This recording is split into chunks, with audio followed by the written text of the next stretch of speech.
Hello students, welcome to my class UPSC with Sandeep ma'am and we are going to start the daily Hindu news analysis जो आपके prelims upcoming prelims जो कि 2026 में रहेगा और upcoming UPSC के mains में बहुत ही हेल्पफुल होगा. तो will try to focus and cover all the news holistically from the point of view of the examination. So आज की न्यूज़ पे मूव करते हैं and let's move to the first news जो आज एग्ज़ाम के पॉइंट ऑफ व्यू से relevant है. सो जो हमारे नेबरहुड कंट्रीज़ हैं राइट, उनके साथ हमारे रिलेशनशिप्स कैसे हैं वो भी इम्पॉर्टेंट हैं एंड उनके करंट सिचुएशंस उनकी क्या पॉलिटिकल क्या इकोनॉमिक सिचुएशंस चल रही हैं. हमारा नेबरहुड क्या वो डिस्टर्ब्ड है या क्या वो पीसफुल है, वो सब चीज़ें भी हमारे लिए इम्पॉर्टेंट है बिकॉज नेबरहुड कैसा है वही डिसाइड करता है, उसका इफ़ेक्ट आपकी कंट्री पे भी आता है राइट. तो उसी चीज़ को समझने के कॉन्टेक्स्ट में हम देखते हैं कि Bangladesh is a very close neighbour, हमारा नेबर है and we have a friendly relationship with Bangladesh. But अभी लास्ट ईयर से हम क्या देख रहे हैं, वहाँ पे there is a political instability in the country right. And उसके क्या कारण रहे एंड वो इस सिचुएशन पे कैसे पहुंच के, वो सब चीज़ें हम डिस्कस करेंगे. लेकिन जोग्राफी के पॉइंट ऑफ व्यू से भी आपने देखना है कि that we India shares the longest boundary with Bangladesh right. तो बांग्लादेश के साथ हम बहुत ही एक लंबी बाउंड्री शेयर करते हैं. आपने कमेंट सेक्शन में बताना है कि कौन कौन सी states, which all states share boundaries with the Bangladesh right. तो ये आपका एक प्रीलिम्स का पॉइंट हो जाएगा and this the political instability जो कि बांग्लादेश में देखने को मिल रही है, दैट इज़ समथिंग जो हमारे मेंस के पर्सपेक्टिव से इम्पॉर्टेंट रहेगी. That how a disturb neighbourhood can effect the stability in the country also right. तो वो सब चीज़ें भी इंपॉर्टेंट रहेंगी राइट. अभी ये क्यों न्यूज़ में है पहले वो देखते हैं and then will try to understand what are the reasons behind this political instability जो कि अभी बांग्लादेश एक्सपीरियंस कर रहा है from the last 1 year right. तो अभी करंटली क्या हुआ है, वहाँ की जो international crime tribunal of Bangladesh है, they have indicted the former prime minister of Bangladesh miss Sheikh Hasina right. तो उनको इंडिक्ट किया है that she has done like bye ordering police action against the protesters. So she has done wrong and उसके लिए उनको आना है and they have to be they have ordered कि उनको हमारे सामने पेश किया जाए एंड लेट्स लाइक उसके ऊपर उनको वारंट्स इशू किए गए हैं फॉर हर अरेस्ट राइट. तो वो सब चीज़ें चल रही हैं अभी बांग्लादेश में in the current context. But अभी Sheikh Hasina you know she has fled from the country and why she has to fled from the country, वो सब चीज़ें हम डिस्कस करेंगे राइट. तो अभी की करंट सिचुएशन को समझते हैं कि एज़ ऑफ नाउ बांग्लादेश में क्या सिचुएशन है. तो एज़ ऑफ नाउ क्या है, शेख हसीना जी क्या है, वो फॉर्मर प्राइम मिनिस्टर थी बांग्लादेश की and she has fled the nation right after the protest जो लास्ट ईयर हुए.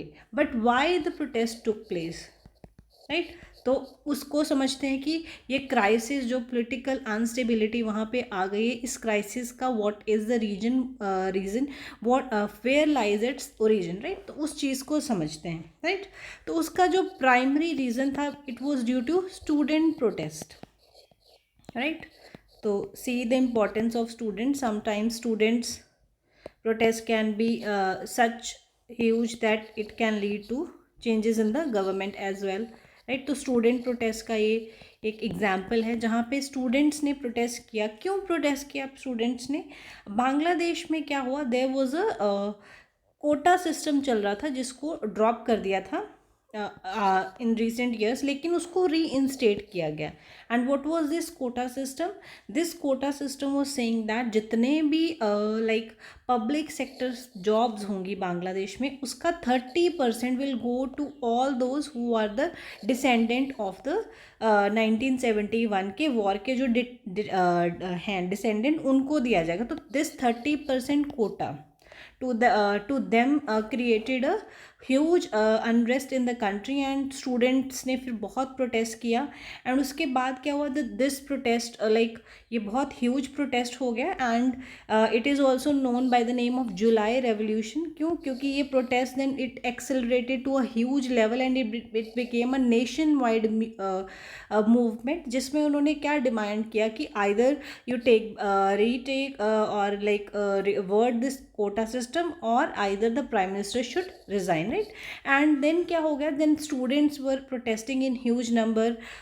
तो it is said that the prime minister has ordered the security forces कि आप इनको ये प्रोटेस्टर्स को यहाँ से हटा दो। एंड देन क्या है, वायलेंस के मीन से वहाँ की सिक्योरिटी फोर्सेस ने स्टूडेंट्स को हटाने की कोशिश करी सो that they should not protest. And in between all these events क्या हुआ कि मोर देन 1000 स्टूडेंट्स का डेथ हो गया and more than 20,000 were injured. तो एक प्रोटेस्ट जो कि कोटा सिस्टम के ऊपर जो है उस टॉपिक के ऊपर स्टार्ट हुआ, that turned into a nation wide movement, जिसमें लगा कि नहीं, we need overhaul in the whole political system and we don't want to be the part of this political system. तो वो रेवोल्यूशन में कन्वर्ट हो गए, प्राइम मिनिस्टर की रेजिग्नेशन तक पहुंच गया। Then that protest turn violent and it led to the death of so many student, 1000+ students and more than 20,000 being injured. तो उसकी वजह से the prime minister had to take exile from the country and उनकी government fall कर गई। So the fall this led to the fall of Sheikh Hasina government and she resigned. And when she resign last year 5 अगस्त को उन्होंने resign किया and then she went to exile, right. तो अभी वो country में नहीं है। एंड आफ्टर दैट क्या हुआ, and then an interim government was formed and who led this interim government. So this government was led by none other than Mohammad Yunus. तो मोहम्मद यूनुस वही हैं जिनको नोबेल प्राइज़ मिला हुआ है, राइट। एंड इनकी आपने बताना है इनको नोबेल प्राइज़ कौन से फील्ड में मिला है एंड किस चीज़ के लिए मिला है, राइट। तो आपने बताना है मोहम्मद यूनुस के बारे में, ये प्रीलिम्स के लिए इंपॉर्टेंट फैक्ट है। तो तो हम क्या डिस्कस कर रहे थे कि प्रोटेस्ट के बाद में the Sheikh Hasina has to take exile from the country and interim government was form under the leadership of Mohammad Yunus, right. So अभी क्या है, अभी now the situation is that there is this interim government is working and अभी तक वहाँ पे elections नहीं हुए हैं। एंड अभी elections are due in 2026। They are ensuring कि 2026 में इलेक्शंस हो जाएं। लेकिन Mohammad Yunus is not pushing elections too much. He is saying that unless and until there is a structural reform, कि जब तक स्ट्रक्चरल रिफॉर्म नहीं होते हैं पूरे सिस्टम में, इलेक्शंस करवाने का कोई फ़ायदा नहीं है। बिकॉज प्रीवियस सिस्टम में ही अगर हम इलेक्शंस करवा के गवर्नमेंट फॉर्म करेंगे तो वो वही सब कंटिन्यू रहेगा। This is his view point that he is seeking a support of all the political parties that they should support him and the country should move towards structural reform before conducting the elections. तो इसी पे अभी वहाँ पे बहुत discussion चल रहा है that what all reforms are required and when and how this reforms will take place, वो तो अभी देखेंगे। And elections are due. So अभी क्या करंट सिचुएशन क्या है, that the country is being led by a interim government under the leadership of Mohammad Yunus, right. And साथ ही साथ में क्या चल रहा है, there is various efforts are being done कि जो है शेख हसीना जी का ट्रायल हो सके कंट्री में, राइट। उस चीज़ के लिए उनको they are trying to call her again and again in the country. अभी भी आज का न्यूज़ हमारा यही था that international criminal tribunal of Bangladesh has said कि she should be produced before the tribunal, right. And it more than 10 months has taken place that she is out of the country and now they're saying कि आप उनको हमारे सामने present करो so that we can the proper trial of the case can be done, right। so वो सब चीज़ें अभी चल रही हैं। अभी क्या होता है कैसे होता है तो वो हम फ्यूचर में कंटिन्यू इसको देखते रहेंगे। दैट इज़ अ समथिंग जो हमें फ्यूचर में पता लगेगी, but this is the current situation. तो आपने याद जो रखना है दैट बांग्लादेश में the political instability हुई है. And what is the reason of this political instability? And the reason is the student protest. And student protest क्यों हुआ है? Due to the quota system, right. The seats were reserved, 30% seats were reserve for whom? For the war veterans के families के लिए, right.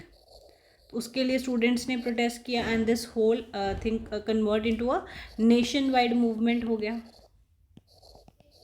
And now there is an interim government under the leadership of Muhammad Yunus which is running the country and trying to ensure कि elections हो सकें, right. तो ये सब चीज़ें अभी चल रही हैं, right. सो ये था करंट सिचुएशन विद बांग्लादेश. तो आपने मुझे कमेंट सेक्शन में दो चीज़ें बतानी है. One about the Mohammad Yunus and his Nobel prize, and second is states जिनके साथ बांग्लादेश शेयर्स बाउंड्री, राइट. वो सब आपने, ये दोनों चीज़ें आपने कमेंट सेक्शन में बतानी है, right. So be active in like comment section so that आपकी जो थॉरो प्रिपरेशन है क्लास में ही होती रहे. When you are doing current affair, आप उसको प्रीलिम्स और मेंस के पॉइंट ऑफ व्यू से दोनों से कवर करना है. तो उसके लिए क्या है, कमेंट सेक्शन में एक्टिव रहना है, right. So let's move to the next news. Second news is related to the Sariska tiger reserve. So आपने बताना है where is Sariska tiger reserve. So Sariska tiger reserve is in Rajasthan and वहाँ पे अभी क्या है, एक टाइग्रेस ने 4 कब्स को बर्थ दिया है, जिसकी वजह से वहाँ का जो population of Sariska tiger reserve has risen to 48. तो इंडिया क्या है, time to time is doing lot of efforts to for the tiger conservation. We are actively doing efforts to conserve the tiger and we have also doubled our tiger population before the set goal. तो हमने बहुत सारे efforts चल रहे हैं, right. तो उस ये सब किसके तहत हो रहा है? This is taking place under the project tiger. तो स्टैटिक इन्वायरमेंट के पॉइंट ऑफ व्यू से project tiger is very very important. तो याद रखना है सबसे पहले कि ये प्रोजेक्ट टाइगर लॉन्च कब हुआ था. It was launch in 1973 by the government of India under the leadership of Prime Minister Mrs. Indira Gandhi, right. तो उनकी leadership के under this project tiger was launched and what is the objective? वही objective है that we have to conserve the population of tiger so that they are protected from the threat of the extinction, right. तो उनकी tiger को हमने protect करना है, लेकिन कैसे करना है? in their natural habitat. this is very very important that in their natural habitats we have to protect them for it means कि हमें उनके natural habitats को भी protect करना पड़ेगा, then only we can protect their population as well, right. तो tigers की population को प्रोटेक्ट करने के लिए government has started this project tiger in 1973, right. And जब ये स्टार्ट हुआ था तो कितने टाइगर रिजर्व्स के साथ स्टार्ट हुआ था? With only 9 tiger reserves, right. And as of now there are 54 tiger reserves. तो कमेंट सेक्शन में आपने बताना है which is the latest tiger reserve, which is the 54th tiger reserve in India, right.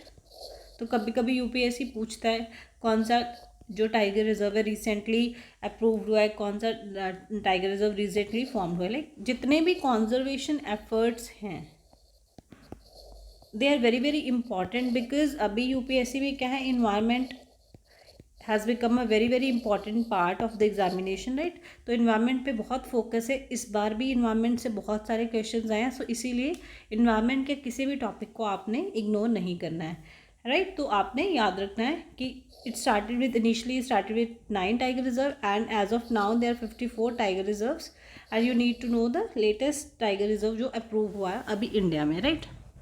Then you need to know who manages this tiger reserves. So there is a special authority, NTCA. And what is this NTA? This is National Tiger Conservation Authority.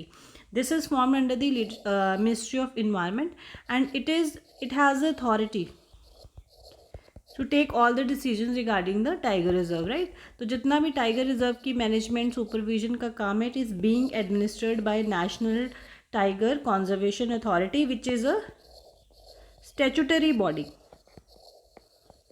So it is a statutory body formed under the Wildlife Protection Act. तो wild life protection act के under इसको बनाया गया 1972.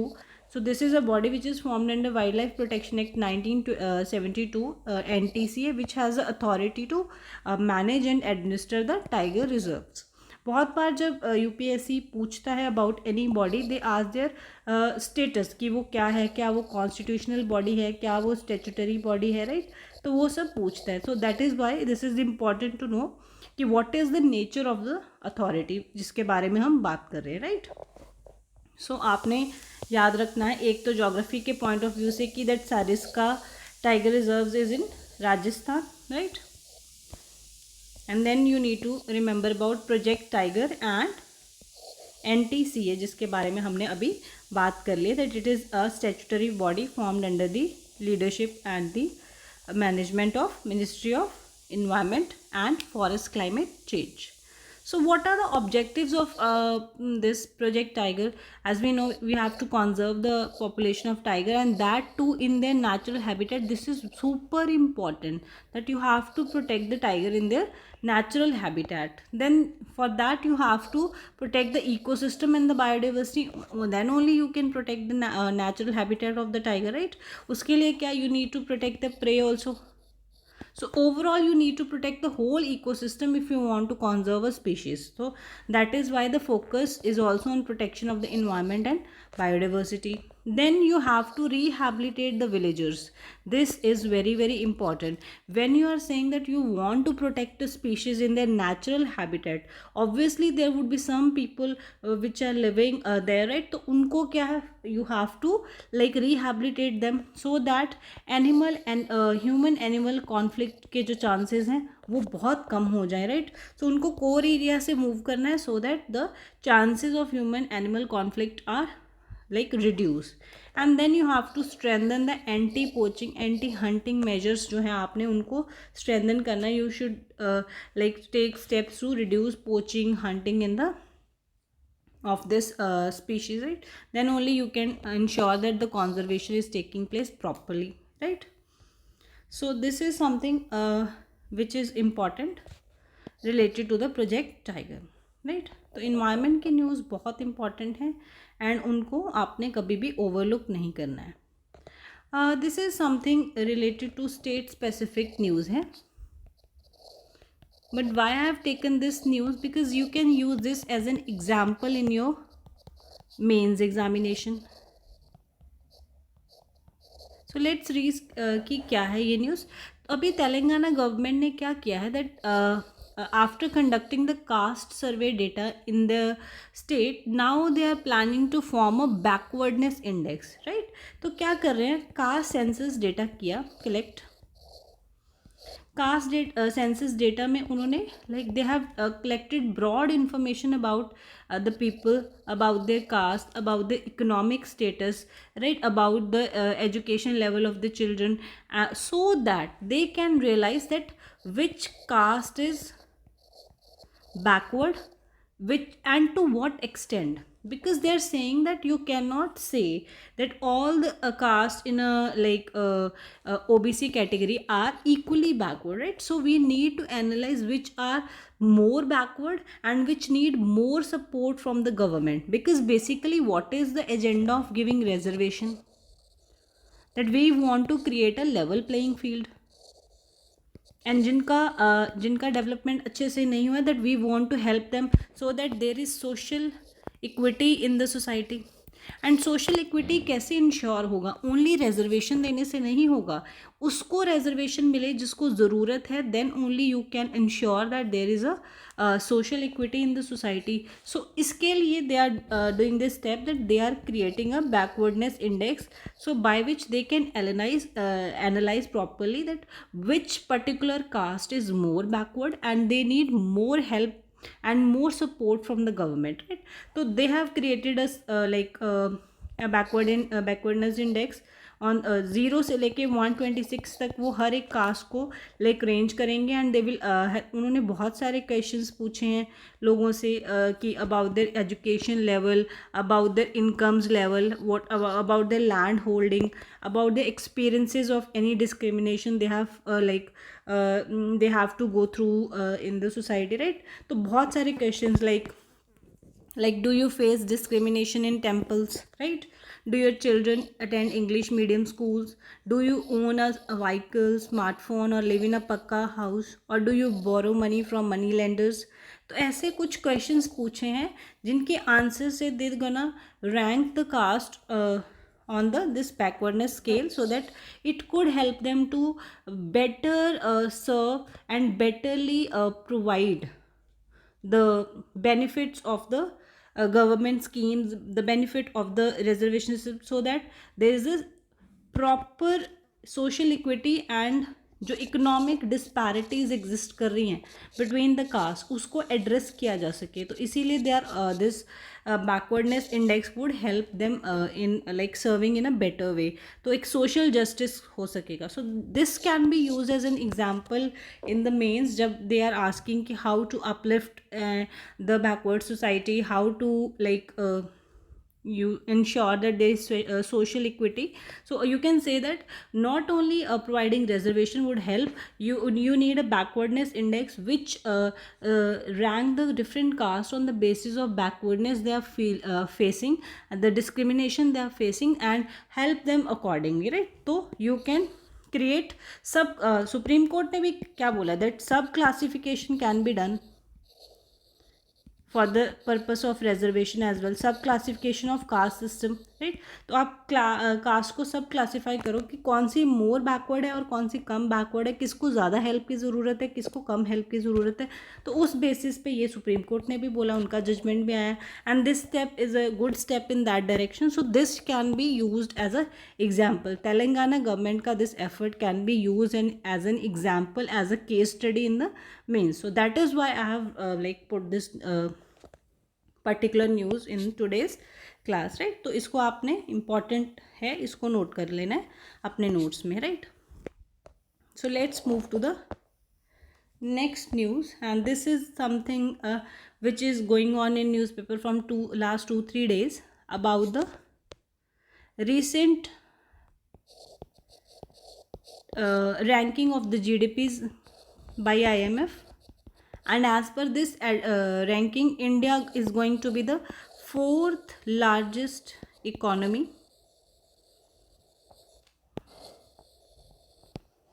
as per GDP data.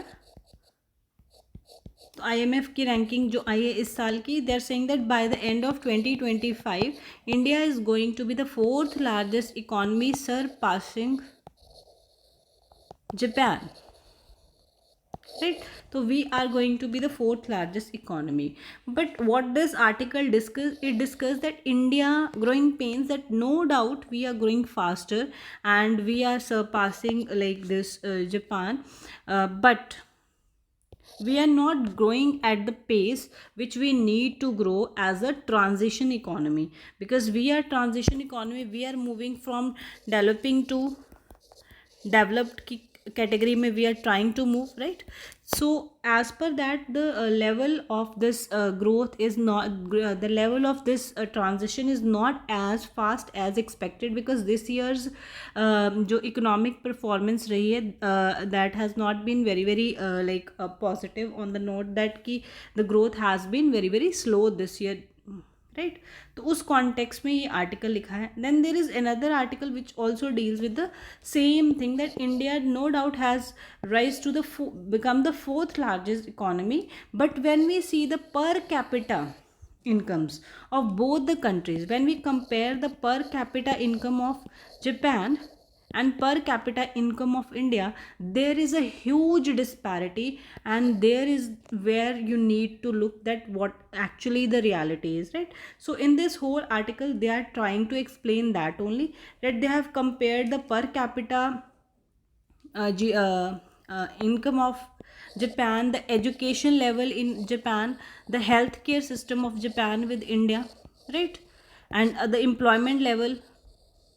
And then they are saying that no doubt we are becoming the 4th largest economy, we are surpassing Japan, but when we say in the context of how much social equity and how much income disparity जब देखते हैं, तो we are not performing as good as Japan is, right? तो लोगों की social condition देख के growth is taking place, GDP is rising but development is not taking place. This is the crux of this whole news, right. तो इसको थोड़ा सा हम डिटेल में डिस्कस करते हैं. दैट नो डाउट इंडिया की इकोनॉमी ने has taken a huge leap and we have become the fourth largest economy surpassing Japan in GDP, right. तो जितने भी अभी के जो रिसेंट प्रोजेक्शंस आए हैं आईएमएफ के, उसके according India is now becoming a $4.187 trillion का economy, whereas Japan is 4.186. तो बहुत माइनर सा एक डिफरेंस है, राइट. बट उस फिर भी they are saying that we have surpass, right. तो इसके क्या है, first is USA in the list, then China, Germany and fourth being India, right. And now fifth is Japan.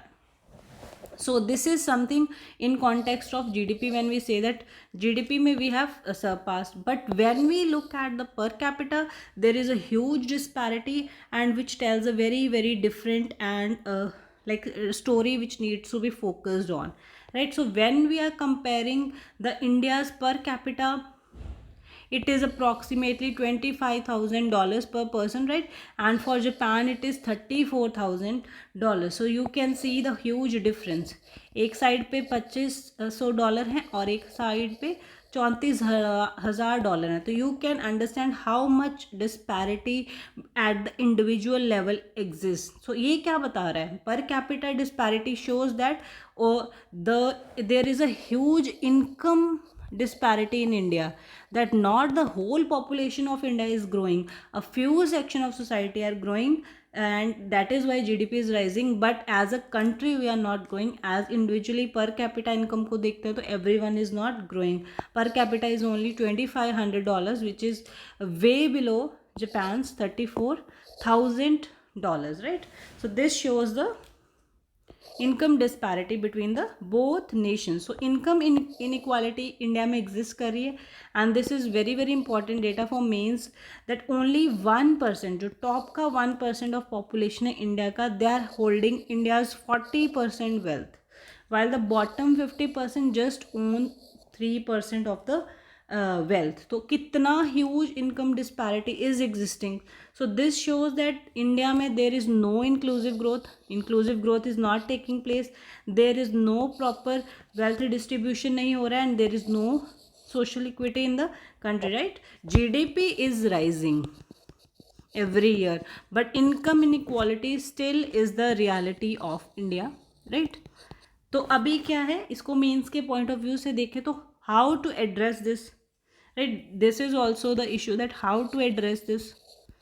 Then उसका सबसे पहली चीज़ क्या है, that using GDP as a benchmark of growth, उसके अपने कुछ लिमिटेशंस हैं, because it does not tell you how well the income is distributed. अभी हमने देखा that top 1% is holding 40% and the bottom 50% just own 3%. So how the income is distributed between the population is not something which you can understand by seeing the GDP data. So GDP neglects the income distribution. क्या wealth distribution हो रहा है country में, you cannot understand by just reading the GDP data, right.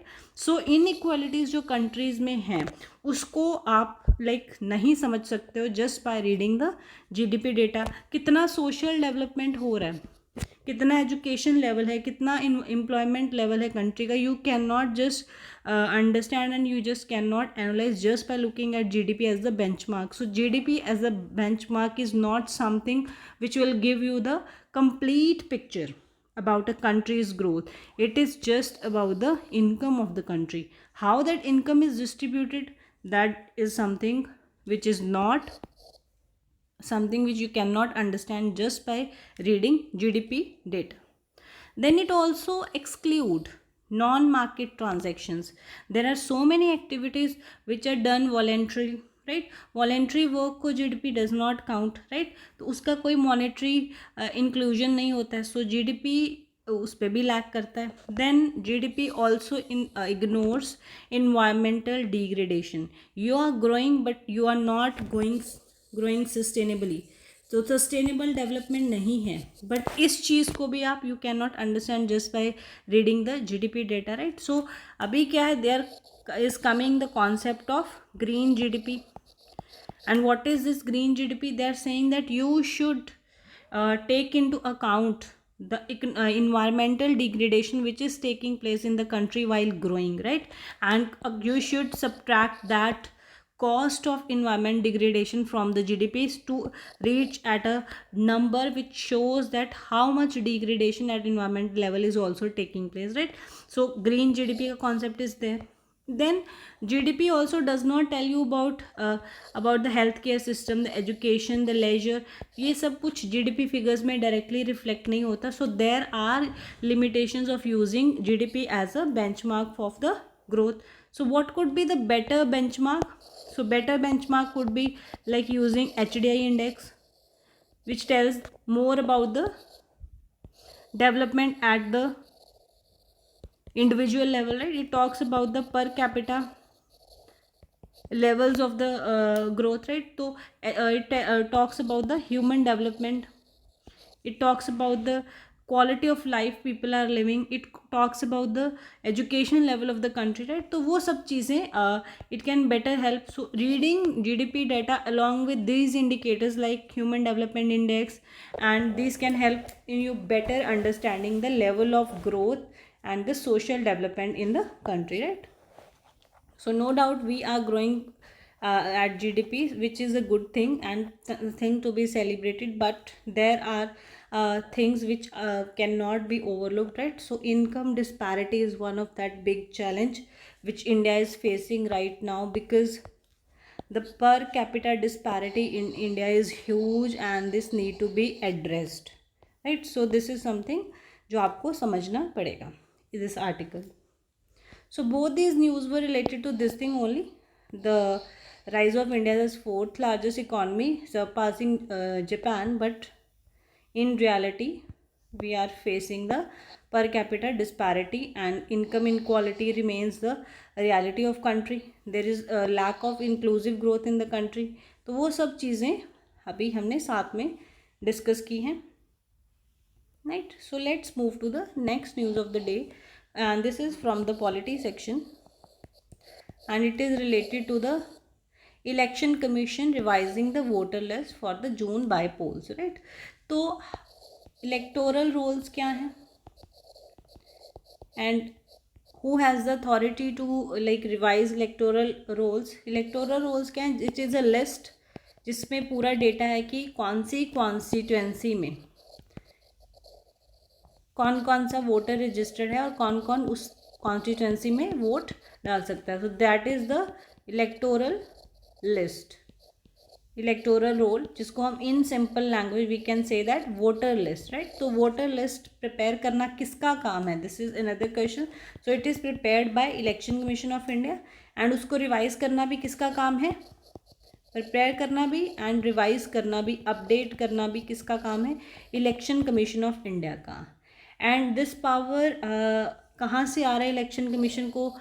ये responsibility कहाँ से उनके पास आ रहा है? To prepare the voter list, to prepare the electoral rolls. तो ये समझते हैं. रिप्रेजेंटेशन ऑफ पीपल एक्ट 1950 जो कि बात करता है कि कंट्री में कैसे आप फ्री एंड फेयर इलेक्शंस करवा सकते हो. इस चीज़ को इंश्योर कराने के लिए, इलेक्शंस को कंडक्ट करवाने के लिए फ्री एंड फेयर वे में प्रॉपरली कैसे इलेक्शंस कंडक्ट हों, उसके लिए रूल्स एंड रेगुलेशंस बनाने के लिए the government passed Representation of Peoples Act 1950, right? So it talks about the how you will delimit the constituencies, how will you allocate seats both in Lok Sabha and the legislative assemblies, right? And most importantly, the preparation of electoral rolls for each constituency. तो ये सब जो काम है दिए गए हैं कि कैसे कैसे इनके लिए जो रूल रेगुलेशंस है मेंशन है कहाँ पे? रिप्रेजेंटेशन ऑफ पीपल्स एक्ट में, राइट? एंड इसके कुछ फीचर्स देख लेते हैं. अभी हमने समझा रिप्रेजेंटेशन ऑफ पीपल एक्ट के क्या क्या फीचर्स. सबसे पहले it will talk about the seat allocation, it will talk about the delimitation of the constituencies, it will tell कि कौन सी स्टेट को कितने लोकसभा सीट्स आएंगे, या एक लोकसभा सीट कौन सी कॉन्स्टिट्यूएंसी का कंप्राइज करती है. स्टेट लेजिस्लेटिव असेंबली की जो सीट्स हैं उनकी एलोकेशन की जो बात है वो भी कहाँ मैंशनड है? Under the ROPA act only. Then it will decide कि you have to delimit the constituencies on the basis of latest census. तो हर 10 साल बाद जब सेंसस होगा you need to change the territorial constituencies, but ये याद रखना है दैट रिसेंटली जो हमारी डिलिमिटेशन है वो 1971 के सेंसस के बेसिस के ऊपर seats has been frozen till 2026, right. तो 1971 के सेंसस के अकॉर्डिंग ही ये जो कॉन्स्टिट्यूंसीज हैं ये एलोकेट हुई हैं, and then that has been like frozen till 2026, right. Then what are the rules and what are the things related to the preparation of electoral rolls? तो रोपा एक्ट क्या कहता है that there should be separate electoral rolls for each constituency। तो हर constituency के लिए आपने एक अलग से रोल बनाना है, इलेक्टोरल रोल वोटर लिस्ट बनानी है। हर कॉन्स्टिट्यूंसी का अपना वोटर लिस्ट होगा। जब आप इलेक्शन डालने जाते हो, देने वोट डालने जाते हो इलेक्शन में, you see they have list, वहाँ पे जो ऑफिसर्स होते हैं आपका नाम उस लिस्ट में होता है। जब आप वोट डाल देते हो तो वो आपके नाम के आगे टिक कर देते, right. So that is what, that is the voter list. And who can become the part of voter list? तो जो वोट डाल सकता है, who has the right to vote, तो उसका नाम ही वोटर लिस्ट में आएगा, राइट।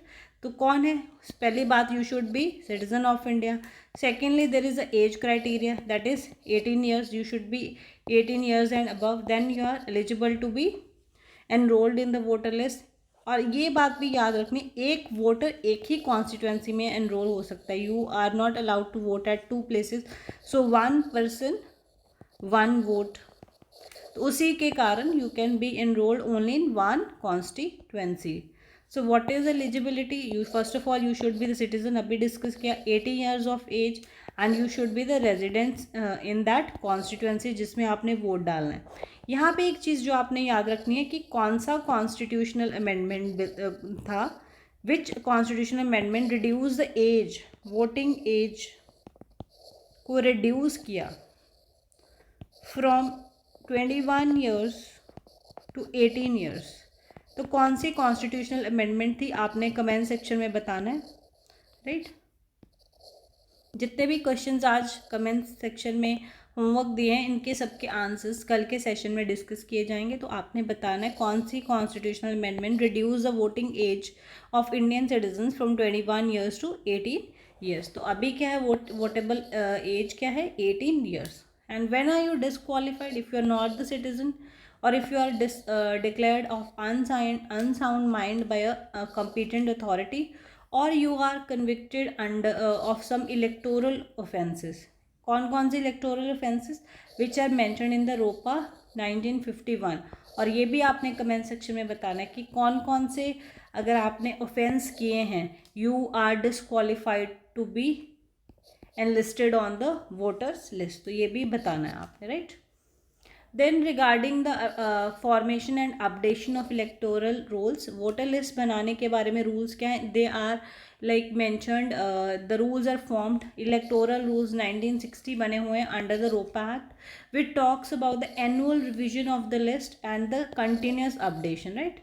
तो annually you have to like you can enroll your name, you can get updated अगर आप कि you are falling in the votable age, तो आप you can get yourself registered under this act, right.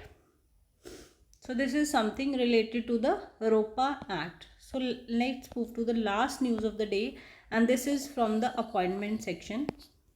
So recently a new appointment has taken place, and तो आपने याद रखना है sometimes one liner question are also there. For example UPPCS and other state specific exam, they also ask one liner questions, and one liner questions में person in news is something जो आपको देखने को मिलता है, and so this appointment is important. Recently Rajiv Memani, so Rajiv Memani has taken over the CII president। So what is this CII? This is Confederation of Indian Industries। So he has taken over as his chairperson, his president he has assumed the office of president, right. तो आपने याद रखना है वो is the person Rajiv Memani, right, as the president of CII for 2025-2026 के year के लिए he has been appointed as the this chair president, right. तो ये आपने याद रखना, दिस इज इम्पॉर्टेंट अपॉइंटमेंट। तो these were all the important news article जो आपके एग्ज़ाम के पर्सपेक्टिव से इम्पॉर्टेंट थे आज की न्यूज़पेपर में. सो जितने भी क्वेश्चंस आपको ड्यूरिंग द क्लास मैंने पूछे हैं, आई वुड लाइक कि आप उनके ऊपर रिसर्च करें and you should come up with the answer in the comment section. आज की क्लास में कोई भी डाउट हो तो student feel free to ask in the comment section. Thank you so much for your time. Let's meet tomorrow again with the next day news analysis. Thank you so much, students. Have a great day.